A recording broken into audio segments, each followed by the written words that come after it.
ছয়টি শর্ত মেনে রোজা রাখলেই আল্লাহর বান্দা থেকে আল্লাহর বন্ধু হওয়া যায়। এক নাম্বার, আমাদের চোখটাকে হেফাজত করতে হবে। আমরা অনেকেই আছি রোজা রাখার পরে আবার আমরা দেখা যাচ্ছে মুভি দেখি, নাটক সিনেমা দেখি, আমরা বিভিন্ন ধরনের রিলস ভিডিও দেখি, শর্ট ভিডিও দেখি। এই ভিডিওগুলো না দেখে আমরা চোখের হেফাজত করব। কেননা চোখের গুনাহ করলে আপনার রোজাটা ছিদ্র হয়ে যাবে। এজন্য চোখের গুনাহ থেকে বাঁচার দরকার আছে না নাই? কি বলেন, আছে না নাই? চোখের গুনাহ থেকে বাঁচতে হবে। এক নাম্বার, চোখটাকে কন্ট্রোল করতে হবে, চোখের গুনাহ করা যাবে না। দ্বিতীয় নাম্বার, আপনার মুখটাকে কন্ট্রোল করতে হবে। মুখ দ্বারা অনর্থক কথাবার্তা বলা যাবে না, মুখ দ্বারা গীবত করা যাবে না, কারোর সাথে ঝগড়া করা যাবে না। জিহ্বা কন্ট্রোল করতে হবে, কেননা মাংসমাতা নাজাত, যে চুপ থাকে সে নাজাত পায়, ঠিক কি না? আমরা যত কম কথা বলবো তত বেশি আমাদের রোজা সুন্দর হবে। এজন্য রোজা যত বেশি কম কথা বলবো তত বেশি সুন্দর হবে।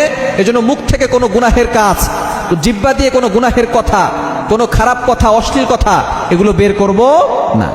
এবং তিন নাম্বার, আমাদের কানটাকে হেফাজত করতে হবে। কেউ যদি আমার সাথে ঝগড়া করতে আসে, আমার সাথে গীবত করতে আসে, আমি বলবো আনা সয়ম, আমি রোজাদার, ভাই আমার সাথে গীবত করো না, আমার সাথে এই ধরনের কথা বলো না। এটা বলা যাবে তো ইনশাআল্লাহ? তাহলে এক নাম্বার কি বলছি বলেন তো? চোখ কন্ট্রোল। দ্বিতীয় নাম্বার মুখ কন্ট্রোল। তৃতীয় নাম্বার কান কন্ট্রোল। মুখ কন্ট্রোল, মুখের ভিতরে জিহ্বা আছে, জিহ্বা কন্ট্রোল করতে হবে। তিন নাম্বার হচ্ছে কান কন্ট্রোল। এটা করা যাবে তো ইনশাআল্লাহ? চার নাম্বার,